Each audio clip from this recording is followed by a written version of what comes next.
12,000 years ago, before cities, before writing, before farming, people climbed to the top of this hill and started building. They had no metal tools, they had no wheels, they did not live here, they had no word, as far as we know, for temple or monument or prayer. They lived in the valley below, in shelters that have long since dissolved back into the earth. They came up to this hill and cut enormous stones from the limestone bedrock. They raised them upright, they carved them with the animals they knew. They built something that's lasted 12,000 years. Then they buried it, all of it, deliberately, under thousands of tons of earth and rubble and animal bone, and they left. Tonight, you're going to sit among what they left. Settle yourself now, wherever you are. If you can, take a single long breath before we begin. Breathe in through the nose, slowly. Count to 4 if counting helps. Or just breathe until your lungs feel full, until there's no more room. Hold it for a moment, just a moment. Not until it's uncomfortable, just until you can feel the pressure of it, the fullness, and then let it go, all the way out, the full exhale, until the lungs are as empty as they will go. And then let your body find its own pace, slower than normal, that is all. Slower than normal, and deeper than normal, the way your body breathes at the very edge of sleep, the way it breathes when it's been given permission to stop performing and simply function. Let your hands rest, loose and open, palms facing upward or turned toward each other, however they fall most naturally. Let your shoulders release whatever tension they've been carrying through the long hours of the day, the small accumulated tightening of being a person in a busy world, the slight bracing that comes from sitting at desks, from carrying bags, from moving through spaces that ask things of you. Let all of that go now. Let your shoulders simply fall, heavy and soft, and let your chest open with them. Let your breath come without effort, slow in, slow out. No counting, no controlling. Just the breath that your body knows how to take when nothing's required of it, slower than normal, deeper than normal. The kind of breath that comes right at the edge of sleep, when the body's handling everything on its own. You don't need to understand this place tonight. No one fully understands it.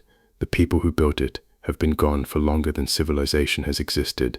The best minds alive today have only guesses, good guesses, careful guesses, scholarly guesses, but still guesses. The mystery of Göbekli Tepe is still a mystery. It will be a mystery when you wake, and that's fine. Tonight, all that's required of you is to be present to it, to let the stone be old beneath you, to let the sky be wide above you, to let the warm night air of a Turkish summer move across your skin and carry nothing, and to rest. Close your eyes. It is evening in southeastern Turkey. The summer has been long. The air still holds the warmth of the day, warm and dry. It carries the clean, faint scent of limestone dust and dry grass and wild thyme. The low, sprawling kind grows on the stony hillsides. It grows all across this part of the ancient world. You can smell the thyme from here. It has been growing on these slopes for as long as anything has. The light is changing. The gold of late afternoon has given way to soft pale blue. Early dusk has arrived, that particular blue. It exists for only a short window. Full daylight has passed. Proper dark hasn't come yet. The blue seems to come from inside the air itself. It doesn't come from any one direction. The first stars have appeared in the east. They're not yet fully committed. They hang at the very limit of visibility. They fade in and out as the light shifts. You are on a road. A narrow 2-lane road crosses a plain, the Heron Plain. It's one of the oldest cultivated landscapes on Earth, a vast flat ancient seafloor. 10,000 years of farming smoothed it. 10,000 years before that smoothed it too, glacial melt and the patient grinding of wind. The road is straight. On either side of it, the plain spreads to every horizon, dry scrub, scattered olive trees, patches of harvested grain fields now bare and pale. The low ridges of stone walls stand there, built and rebuilt and built again over centuries. They mark boundaries that have shifted and unshifted and shifted again. The long, complex human history of this corner, plays out in them. Ahead of you, the plain is not quite flat. A ridge of hills stands against the dimming sky, dark against pale.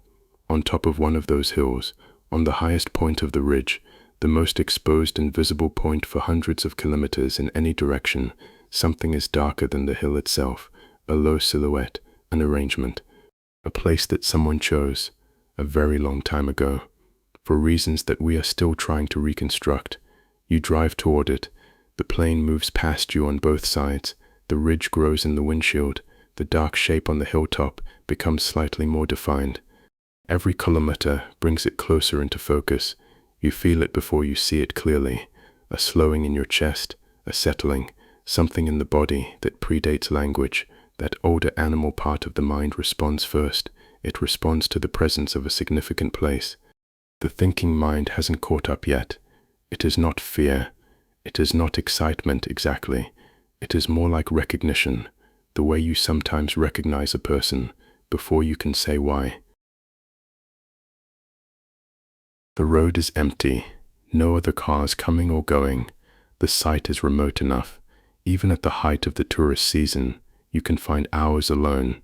At this hour, in this light, there is no one. The plain is empty on every side.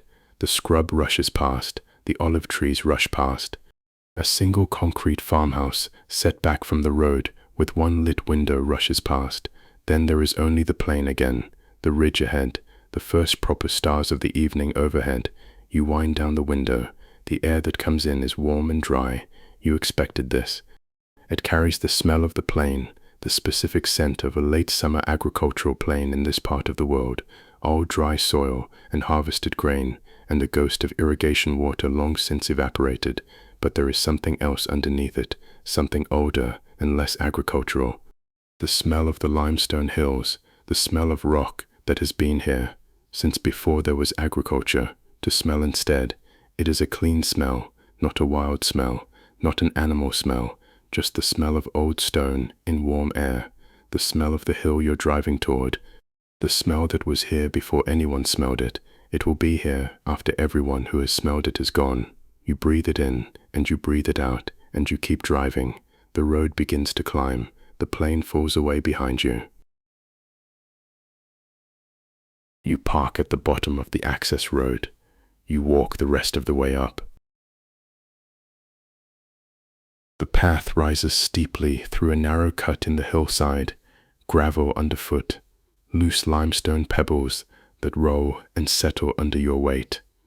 The sides of the path are dry scrub, low prickly bushes that smell of dust and resin. These plants have learned over thousands of years to survive. The long dry Turkish summer teaches them to do almost nothing at all. They conserve everything. They wait for the rains. The air changes as you climb. It's higher up here than it was on the plain. The temperature has dropped by a degree or two. The smell of the plain, the flat, warm, agricultural smell of recently harvested fields, has been replaced. Something older and more mineral exists here now. Limestone, dry grass, the particular scent of stone that has been heating in the sun all day. Now, in the cooling evening, it's beginning to release that heat back into the air. You climb. Your breath is steady, unhurried. One step, and then the next. The gravel shifts and settles. The bush edges brush against your legs as you pass, and then you are at the top of the stairs. You are standing at the edge of the excavated site. You stop. The photographs do not prepare you. In photographs, Göbekli Tepe looks a certain way: exposed stone on open hill, T-shaped pillars under clear sky, a place of clean archaeological drama. In person, you see the protective shelters first, broad corrugated steel roofing on steel posts. They stretch over the excavated enclosures. They're practical and industrial looking. They're designed to keep off rain and the savage summer sun. They're not beautiful. They're not what you imagined. They make the site look temporarily improvised, like a construction site, like something still in the process of being done. But then your eyes adjust to the light under the shelters. You see the pillars. They rise from below. The limestone is pale and precise against the shadow. Their T-shaped tops, the crosspiece, the wide flat head of each pillars spreading to either side, visible above the rim of the excavated enclosures. From up here, at the walkway level, you look down. You see the circular spaces below the shelters. You see the arrangement. A ring of smaller T-pillars standing around the perimeter, 2 tall central pillars in the middle of each ring, facing each other across an open floor. They're taller than you expected. The central pillars are 5 meters tall, 17, 18 feet of dressed limestone, standing upright in the earth. Each one weighs 10 tons or more. They've been standing for 12,000 years. They look like they intend to stand for 12,000 more. The light is fading. The shadows in the enclosures are deepening. The limestone is going from the gold of evening to the gray of dusk to the silver of early night. You find the path that leads down. A metal stairway descends at one end of the walkway. It leads down into Enclosure D, the largest, oldest, most carefully excavated of the main enclosures. You take the stairs one at a time, deliberately. The enclosure walls rise around you as you descend. By the 3rd or 4th step, the walkway has disappeared above you. By the 7th or 8th, the plane is gone. By the time your feet touch the gravel floor, the rest of the world has contracted to a circle. The ring of stone walls, the ring of smaller pillars, the open sky above, and the 2 central pillars in the middle of it all. You stop at the bottom of the stairs and stand still. The enclosure receives you the way a quiet room receives someone. Someone opens the door and pauses in the doorway. It is not dramatic. It is not threatening. It is simply a space with its own properties, its own temperature, its own smell, its own quality of sound, and those properties take a moment to settle into. The air here is different from the air on the walkway above. Stiller, cooler. The stone walls shelter this space from the wind. The wind moves freely across the hilltop. The coolness has been building in the earth since the shade came. It catches here and holds, and there's the smell of the stone itself, that dry, mineral, ancient smell of limestone. It's been carved and settled and rained on, dried and heated and cooled, over and over, for 12,000 years, a smell with no modern equivalent. You breathe it in, you breathe it out. You stand at the bottom of the stairs for a moment. Simply be here, not looking for anything specific yet, not analyzing, just receiving the place. The way you receive a room you've just entered, letting the dimensions settle into your sense of space, letting the quality of the air settle into your lungs, letting the temperature settle onto your skin. The enclosure is smaller than it appears in photographs. This is always true with significant places. They're larger in the imagination and smaller in person, but more real. The photographs give you the dimensions, but not the quality. The quality here is something that has no photographic equivalent. It's the quality of a space deliberately built for a human body, built to stand in. It's been standing around human bodies for 12,000 years. It knows, in the way stone knows things, what it means to hold a person in its ring. It holds you. The gravel of the enclosure floor shifts very softly underfoot. You take your first steps toward the center. Around the perimeter of the enclosure, smaller T-pillars stand in the rough stone wall. They're perhaps 2.5, 3 meters tall, each one a rectangle of limestone rising to the wide flat top of the T. Their carved surfaces are just visible in the fading light. Between them, the enclosure wall is dry stacked limestone, rough stone laid carefully against rough stone, no mortar, no cement, the ancient technique. Also the simplest technique. It requires only patience and a good eye for fit. Your hand rises without thinking to touch one of the perimeter pillars. You pass. The stone is warm. Warmer than the air. Warmer than you expected, this late in the evening, this deep in the enclosure's shade. The limestone has spent the whole long summer day absorbing heat. It's now releasing it slowly, steadily. The way a hearthstone releases the heat of the fire that's gone out, warmth without source, warmth as memory. You press your palm flat against the stone and stand there for a moment. The warmth moves from the stone into your hand, from your hand up your arm, slow and steady. Under your palm, limestone shaped by human hands 12,000 years ago. 12,000 years. You try to feel that number, and you cannot. Really, no one can.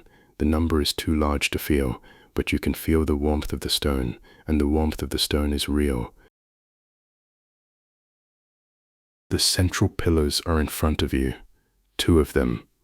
The western pillar on your left, the eastern pillar on your right. They stand in the center of the enclosure, approximately 3 meters apart, facing each other across that open space. Each one rises roughly 5 meters from its rectangular base, more than 3 times your own height, rising to the wide flat T of the crosspiece at the top. The horizontal stone spreads to either side, like a head seen from the front, or like shoulders held perfectly still. You walk toward them slowly. You do not speak. There is nothing to say. There is only the gravel underfoot, the warm evening air, the 2 limestone pillars standing in the dark, standing with whatever it is they've been standing with all this time. They are not abstract columns. That's what strikes you first when you're close enough to see the surface clearly. They are not simply architectural elements, not simple geometric forms chosen for structural reasons or aesthetic ones. They have arms, low-relief carvings pressed into the surface of each pillar, just below the top of the T. 2 long arms running down from approximately shoulder height to hip height, bent slightly at the elbow, the hands turned inward toward the center of the pillar. You can see the elbows, you can see the line of the forearm. You can see, when you move to the base of the western pillar and look closely at the lower section, a belt, a carved belt with a buckle, in slight relief against the flat surface of the stone, and below the belt, the faintest drape, the suggestion of a textile hanging, a cloth, a loincloth, carved in stone by someone who knew what cloth looked like, someone who'd worn cloth, someone who understood the way fabric hangs and folds at the body. They are almost human, not portraits, not realistic, not the stone faces of rulers staring down from a column, not the way that later civilizations would carve them. There's something more abstract and stranger than that, something that refers to a person, gestures toward a person, without committing to being a person. The T-shaped head is not a head. There are no eyes, no mouth, no face at all. But there are arms, there is a belt, there is the drape of cloth. Someone wearing something looked at themselves. They decided to put those details here, in stone, at the center of this enclosure. They've been standing here with those arms and that belt and that drape of cloth for longer than any kingdom has lasted. You stand between the twins and look up. The T-shaped tops spread above you to either side, framing a strip of sky. The sky is now fully dark. The stars are now fully committed. The Milky Way is just visible, the faintest thickening in the dark. The pale limestone of the pillar faces catches what light remains from the risen stars. It reflects it back, cool and gray and steady. The space between the twins is very still. You stand in it for a long time. You think about what it would have taken to raise these pillars. The stones were quarried from the limestone bedrock of this same hill. One of the unfinished pillars has been found still attached to the bedrock in the quarry area, 7 meters long and lying on its side, waiting to be finished and extracted. It was never finished. Something happened, or was decided. Work stopped on that particular stone. It's been lying in the bedrock ever since. The pillars that were finished were extracted with stone tools, antler picks and stone chisels and hard, patient work. Then they were moved. How, exactly, no one has fully worked out. The terrain is steep in places. The pillars are enormous. You can calculate the number of people it would take to move a 10-ton stone up a hillside. No wheels, no metal. The number is in the hundreds. It means organization. It means shared purpose. It means a level of social coordination that we did not, before this site was recognized for what it was, believe that hunter-gatherers were capable of. They were capable. They did it. The evidence is here. The twins stand in the center of the enclosure, perfectly still. They've been perfectly still for 12,000 years. They are the evidence. You breathe in the cool, still air of the enclosure. You breathe it out. You move along the perimeter of the enclosure. You follow the curve of the wall. One of the perimeter pillars near the northwest has been carved with foxes. You see them when you're close, 3 of them. They're arranged vertically down the stone face. They're carved in low relief. They seem to float just above the limestone surface. Thin shadows catch at their edges in the dim light. 3 foxes in motion, running, or leaping, or walking quickly, the bodies extended. The legs are at angles that indicate movement, the tails raised, the ears forward. Their posture is unmistakable. Anyone who's watched a fox move through scrubland at dusk would recognize it immediately. You crouch to bring your eyes level with the lowest carving. It is small. The fox itself, from nose to base of tail, is perhaps 30 centimeters. You could cover it with one hand, and yet every detail is there. The pointed nose angled downward, as if tracking something on the ground. The eye, a simple incised circle, dark in its socket. The texture of the fur is suggested in long, shallow strokes. There are dozens of them along the body. Each one is individually cut. Together they give a convincing impression of a thick red-brown coat. The feet, each one distinct, each one properly bent. The weight of the body is distributed correctly across them. Someone spent a long time carving this fox. Someone spent a long time watching foxes first. When they came to carve, they knew what they were reproducing. There are foxes on this hillside now. You heard one on your walk up. A sharp, quick bark came from somewhere in the dry grass. It came from below the excavation area. The sound carried clearly in the still evening air. The people who carved this stone would have heard that same sound every night. They would have known the movement. They would have known the posture.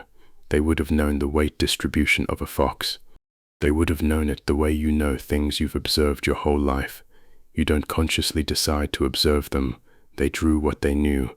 They drew it carefully. They drew it with knowledge and attention. They cut it into this stone. They buried this stone. 12,000 years later, you're crouching on an ancient gravel floor. You're looking at a fox the size of your forearm. The fox is looking at something.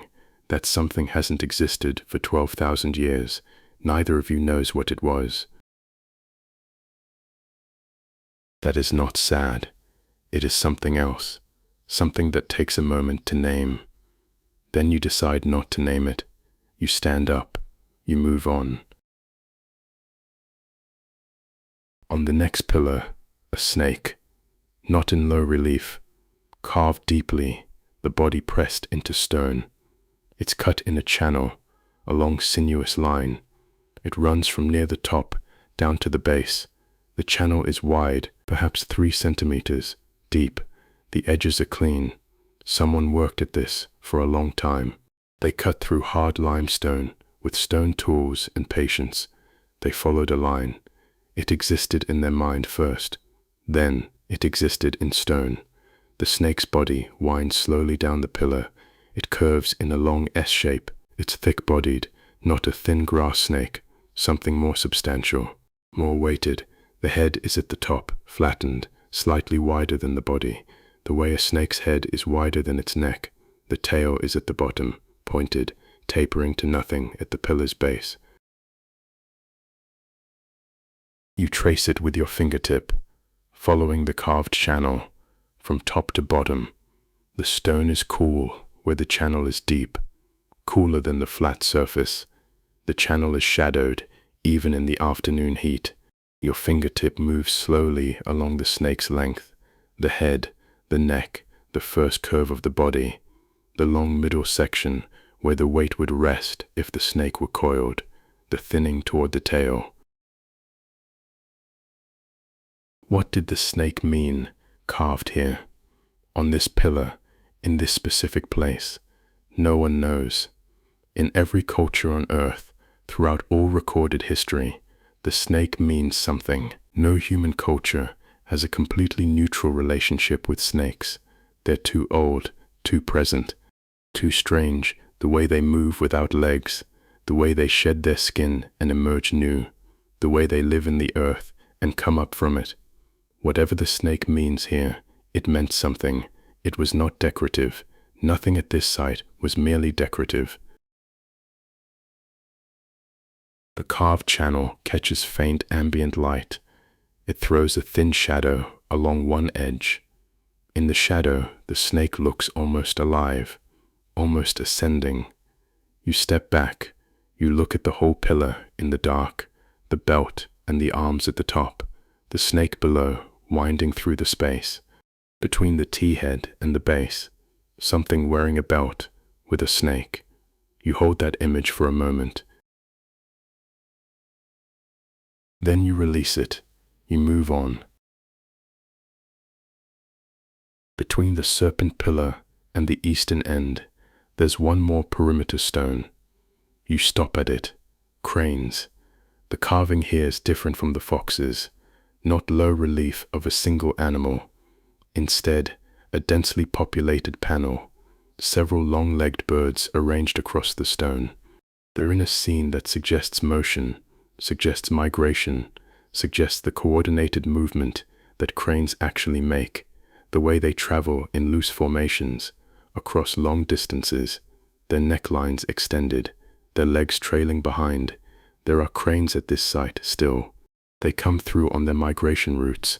The European common crane moves between breeding grounds to the north and wintering grounds to the south. They've been coming through for hundreds of thousands of years. The builders of this site would have known them.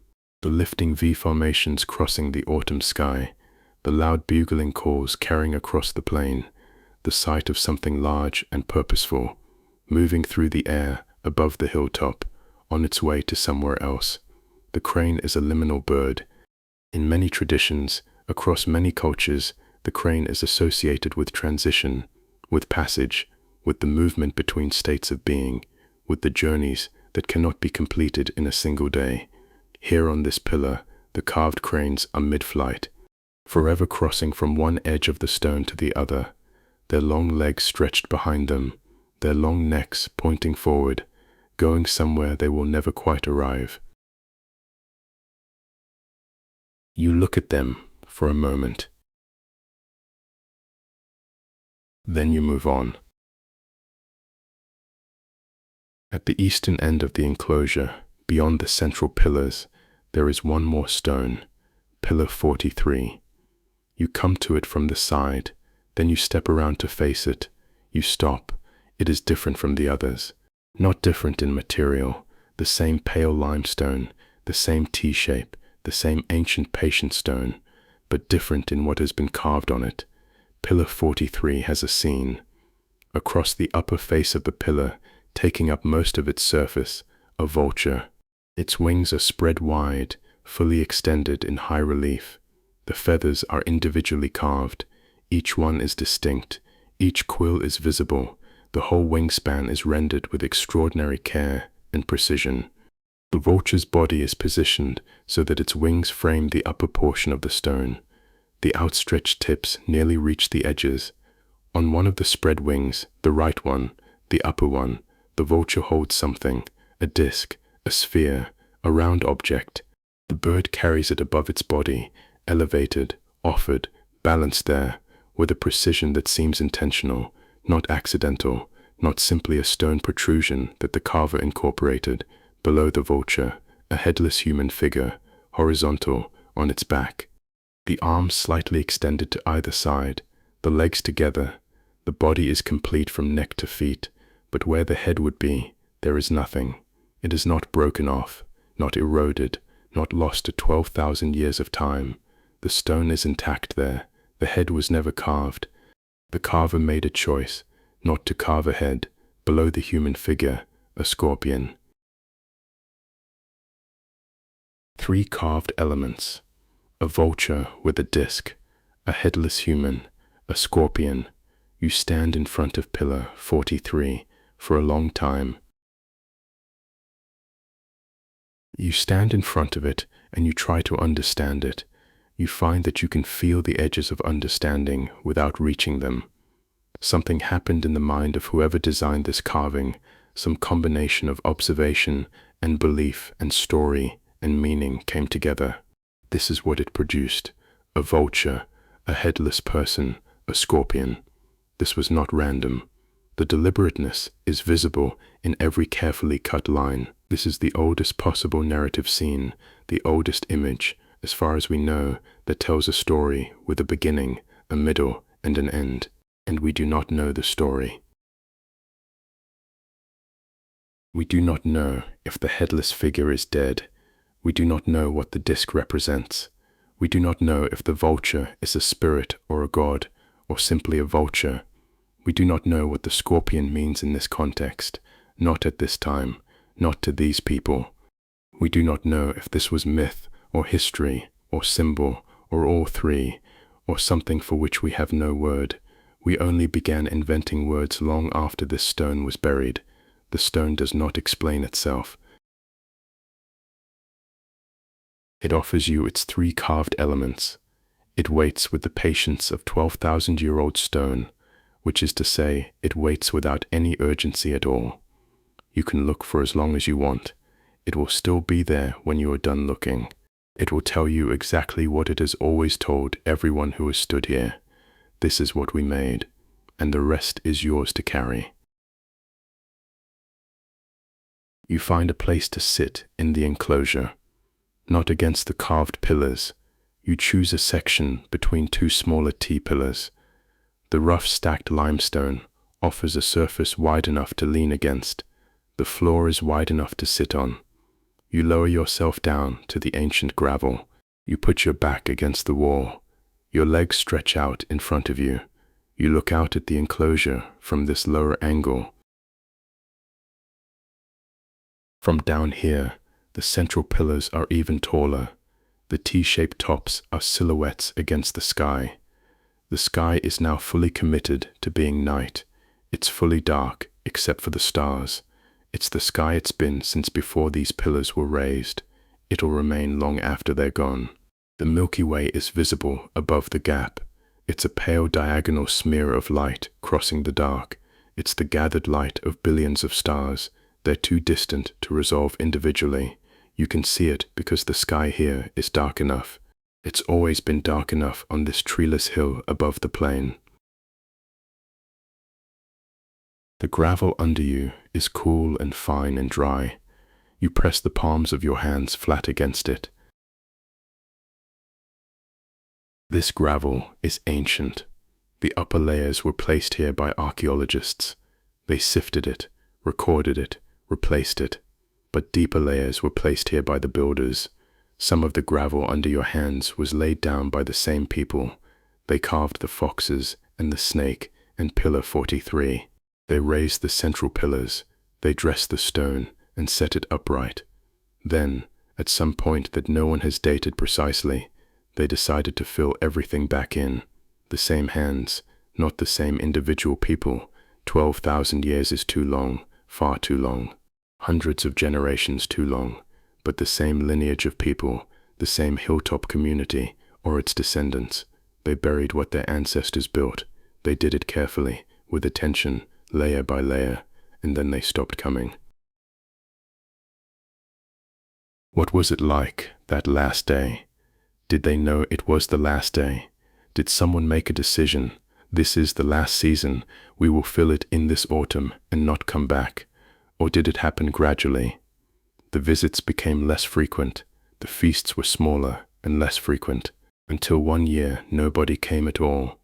The enclosures sat open under the winter rain, then the spring sun, then another autumn, still open, slowly silting, until some later generation came back. They decided to complete the burial. That time had already begun. No one knows. There are no records. There was no writing. The last people to stand on this floor before the fill came in are unknowable. So are the first people to stand on it. Their names, their words, their reasons, all of it is sealed in darkness. the same darkness as the buried stones. It's held in the same patient earth. You rest your hands on the gravel that their hands touched. You breathe. The enclosure walls rise around you. The sky is a rectangle above. The two central pillars stand in the center of everything. Their arms are at their sides. Their belts are in the dark. Their T-shaped heads frame the stars. You breathe in and out. The quiet here is a specific kind of quiet, not silence. There's never complete silence outdoors. The living world is always making sound, but this quiet has a quality. It has a texture. It's different from urban quiet.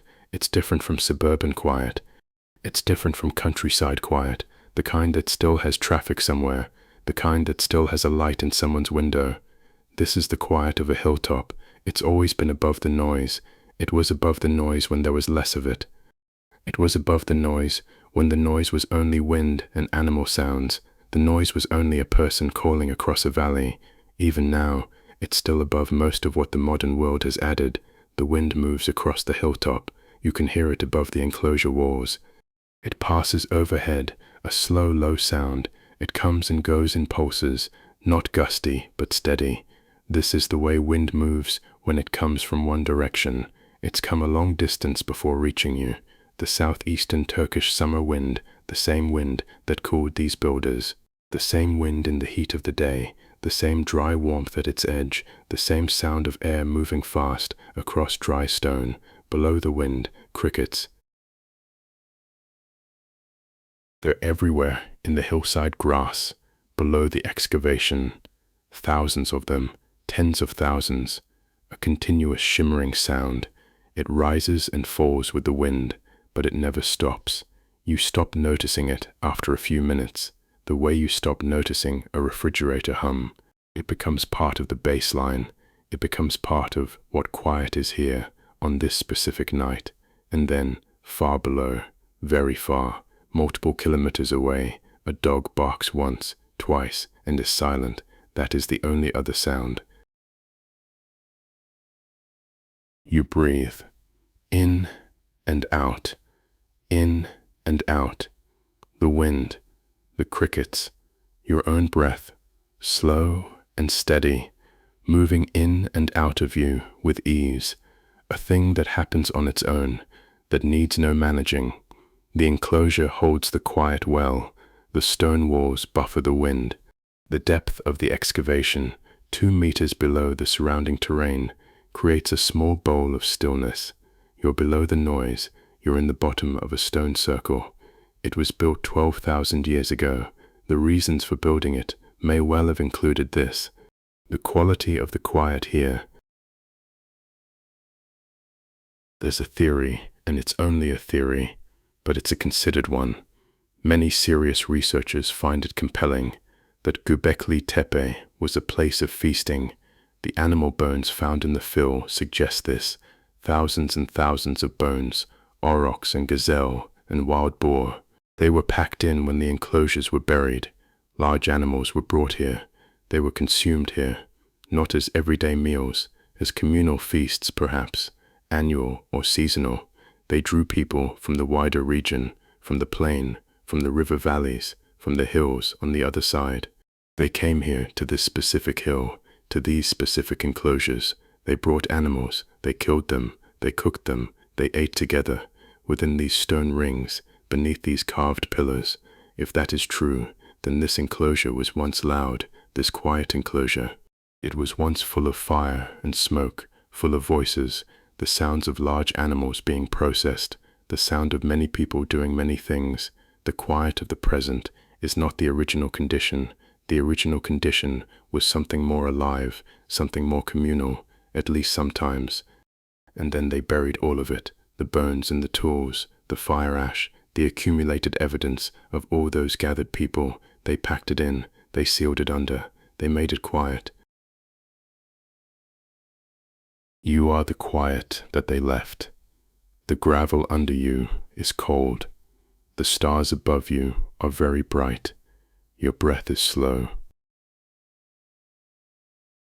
I'm ready to rewrite your sleep story script. However, I don't see any script text in your message, only the separator lines. Please paste the script section you'd like me to rewrite, and I'll apply all 10 rules while preserving the more markers and content exactly. After a while, you climb the stairs. You stand again at the level of the walkway. The plain is spread before you. The Heron Plain runs south and east to the horizon. It's dark now, under the full night sky. Its distant edges are lost in the gradation between land and sky. There is no moon yet. It will not rise for another hour or two. In the moonless dark, the plain is simply a very large darkness. Below it is the very large darkness of the sky. You can distinguish them only by the absence of stars. The stars disappear where the earth cuts the horizon. To the south, very faint on the clearest nights, you can sometimes see the Syrian border. The same plain continues south, the same dry soil. The plain doesn't know it's been given a name. It doesn't know it's been assigned to countries. It's been divided and redivided. The plain is just the plain. It was the plain when the builders walked across it. They were on their way up to this hill. It will be the plain long after the last border fence has rusted.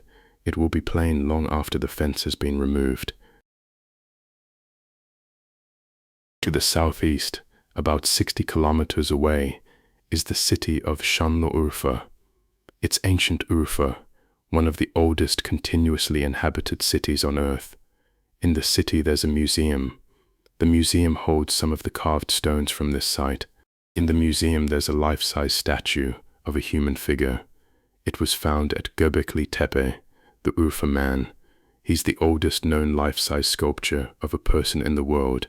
He stands in his case with his hands folded over his abdomen. His eyes are rendered as obsidian circles. He's looking out at whatever museum visitors look like. He's looking from inside a display case. He's from the same period as this hill. He's from the same culture. He's from the same 12,000-year-old world. He is there, and you are here. The plain lies between you, dark under the stars. The builders of this site lived somewhere between here and there, on the plain, or in the low hills at its edge. Their shelters are gone, their fires are gone, their voices are gone, but the hill they climbed is still here. The stones they raised on the hill are still here. The carvings they cut into the stones, these are still here. You're standing on them. The plain is spread before you in the dark. You stand at the edge of the walkway. You feel the wind on your face. From here you can see in every direction. You're standing at the highest point of the site, south across the plain, north toward the mountains, east and west along the ridge. It's the most exposed and visible position on the ridge. The ridge is the most exposed and visible position on the plain. Standing here, you understand why someone would choose this specific spot. You don't need any archaeology at all to understand it. Not for the shelter. There's no shelter here. The wind reaches everything. Not for the water. There's no spring, no stream, no well. Not for the food. The hilltop grows nothing useful. It supports nothing you would hunt. But for the view, for the position, for the ability to see everything and be seen from everywhere. To stand at the center of the visible world. To feel, in whatever way they felt things, the significance of that position. They chose the highest point. They dragged 10-ton stones up to the highest point. They did it by hand. They used ropes and wooden sledges. They used the slow coordination of many people. The people worked together over years, over decades, perhaps over the lifetimes of multiple generations. You look out across the dark plain. You try to imagine it, the sound of that work, the creak and strain of ropes, the deep calls of coordination, the slow movement of enormous stones. The stones moved across the hillside, the dust, the heat of the summer sun on limestone. The limestone wasn't yet carved. The cold of the winters came and went. The work continued through them all. You cannot quite imagine it. It's too long ago. It's too different. It's too large. But you can stand here, on the same hilltop. You can look at the same plain. You can breathe the same dry summer air. You become aware of something you had not fully registered before. The site you can see, the four main excavated enclosures under their shelters, the walkways, the stone fences, is not the whole site. You knew this. You knew it before you came here. The surveys have been done, the geophysical readings taken, the data published. There are at least 20 enclosures at Göbekli Tepe, possibly many more. Perhaps 4 or 5 have been excavated. The rest are underground. The rest are waiting. But knowing it and feeling it are different things. Standing here in the dark, looking at the wider hilltop, you begin to feel it. The ground beyond the excavation fence rises and falls in long, gentle humps. They don't quite look natural. Slight ridges, long curves, the topography of hidden things.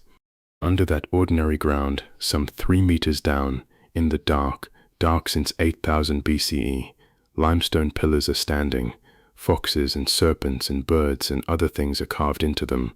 12,000 years have made them impossible to name. They're still and patient in the sealed dark, waiting. The hill is full of buried stone. The hill is mostly buried stone. What you can see is 5% of what exists. The rest is in the earth. The rest is patient. You stand at the walkway railing and look at the dark grass of the unexcavated hilltop. You try to hold that in your mind, the scale of what is underground, the patience of it, the long, slow silence of stones sealed in earth for 8,000 years, and you find that you can hold it more easily than you expected. The not knowing is comfortable here. The mystery is not a problem to be solved tonight. It is just a fact, like the temperature of the air and the brightness of the stars and the age of the limestone under your feet. It will still be here tomorrow, and the year after, and in 100 years when more enclosures have been excavated. There is still more to find. The hill will keep its secrets at its own pace. You sit on the wide, flat top of the perimeter fence for a few minutes. On one side, the unexcavated hilltop. On the other, the excavated enclosures. On your right, what has been found. On your left, what hasn't. Underneath both, underneath the fenced excavation and the grassy hill alike, more stone, more carved limestone, more fox panels and snake carvings, more vulture images, more things whose names no one knows. They're arranged in circles around central pillars. The pillars have arms and belts. They have the drape of cloth. The German archaeologist Klaus Schmidt spent 20 years on this hill. He died in 2014. Schmidt used to say that Göbekli Tepe would take several centuries to fully excavate. He meant it practically. The site is large. The layers are complex. The work is slow and careful. Funding for slow and careful work is always uncertain. But he meant something else too. He meant this place had changed what we knew about human civilization.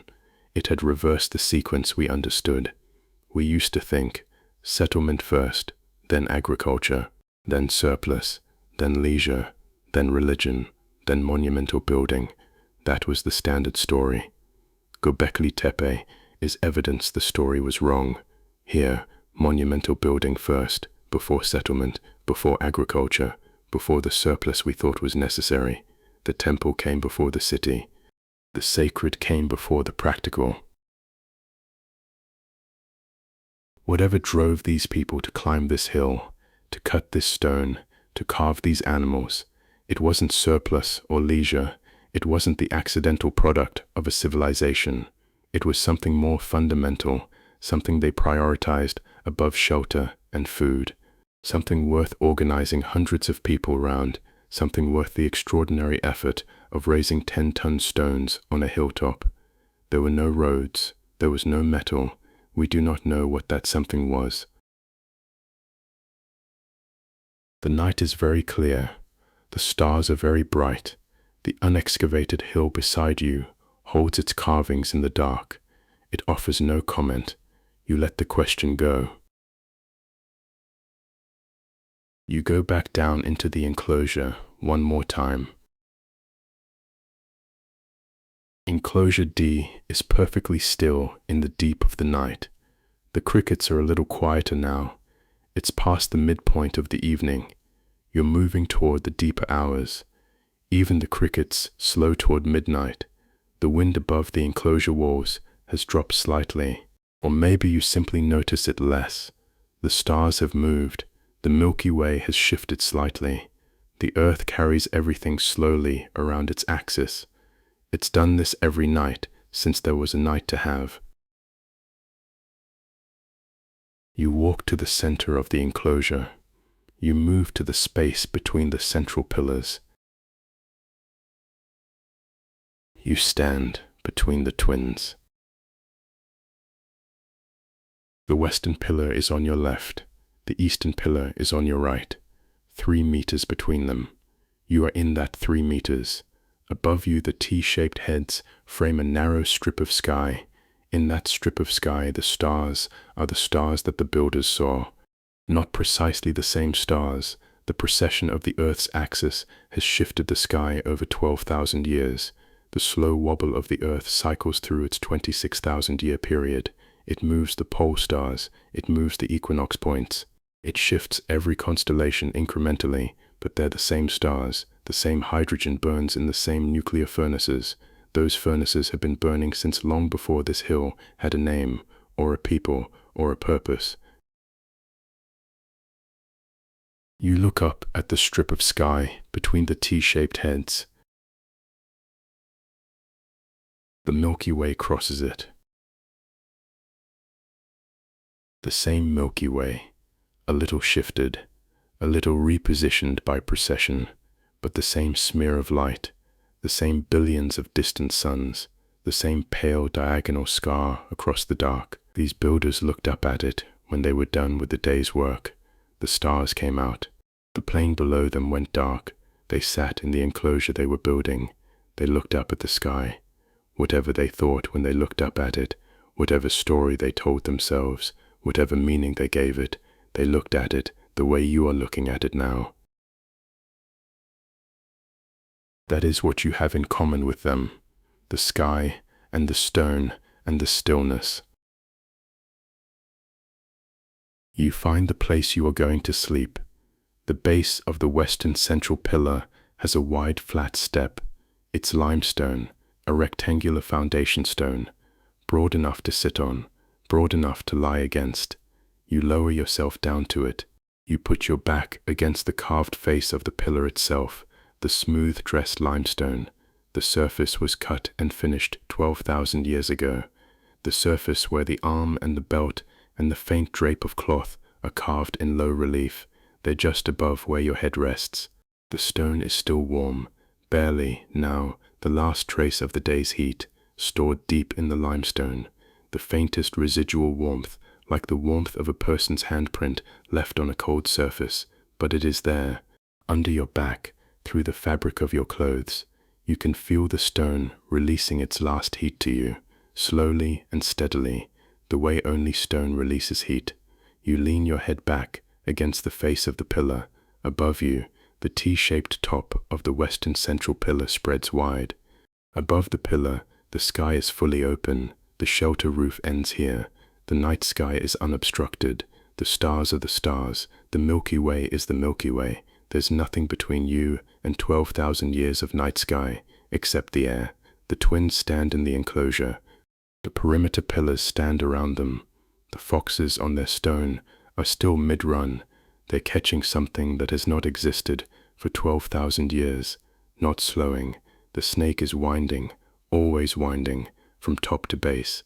The cranes are mid-flight across their panel. They're going somewhere they will never arrive. Pillar 43 holds its vulture and its headless person and its scorpion and its disc, still does not explain itself, will not tonight.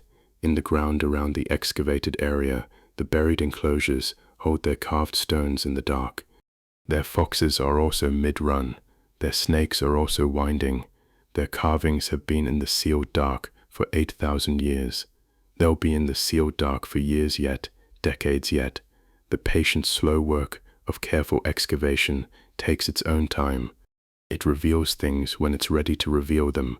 The Heron Plain extends to every horizon, dark under the full star-bright sky, as it was dark on the night the last pillar was raised, as it was dark on the night the last shovelful of fill was packed into this enclosure. Someone climbed out and walked down the hill for the last time. And you are here, at the center of all of it, leaning against the oldest worked stone you will ever touch. The stone is warm at your back, the stars are above you, the cricket shimmer of the hillside is the quietest possible sound in the warm dark. Everything that you were thinking about before you came here has been absorbed into the stone and the air, into the old settled quiet of this place. There's a word in German, Weltschmerz, for the pain of the world, the weight of caring about things you cannot fix. There's no equivalent word in any language that I know of for the opposite of that, the rest that comes from setting down what cannot be fixed, from finding a place where you're simply too small to carry it all, being glad of that smallness, being grateful that the world is large enough to remind you of your size. This is that place. This is where you put it down, the oldest worked stone you have ever touched, ever will touch. It's at your back. The stars that the builders saw, shifted slightly by 12,000 years of precession, are above you.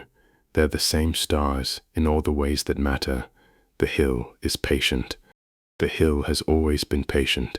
You are a single breath in a very long exhalation. And you can rest now. Let your eyes close the rest of the way. There is a kind of rest that only certain places give you. It's different from comfortable rooms and soft beds. It's different from familiar sounds you know well. It's a rest that comes from scale, from being somewhere old enough and large enough. The ordinary dimensions of your life contract to their proper size. That size is small, not diminishing, not frightening, simply accurate. You are a person on a hill. You're in a warm summer night. You're in the middle of an enormous world. That world has been here a very long time. It will be here much longer. The hill was old when humans first climbed it. The limestone was old when the hill formed. The calcium in the limestone was created in stars. Those stars died before our sun was born. Everything here is older than your worries. That thought doesn't make your worries disappear. It puts them in their proper proportion. From their proper proportion, they're easier to set down, just for now, just for tonight. You can pick them up again tomorrow if you want them, but for now, set them down, set them here, in the stone. Set them with the foxes and the cranes, set them with the vulture and the headless figure, set them with all the 12,000-year-old carvings. They're all set here, in the dark. They're in the sealed patience of the hill. You don't need to hold the questions. The questions are safe in the stone. The stone has held them for 12,000 years. It will hold them longer. You can set them down now. The question of who they were, that's safe here. Why they built this, that's safe here. Why they buried it, that's safe here. These questions will still be here when you wake. They'll be exactly as you left them, unchanged. They don't require you to carry them through the night. Let them rest here, in the stone.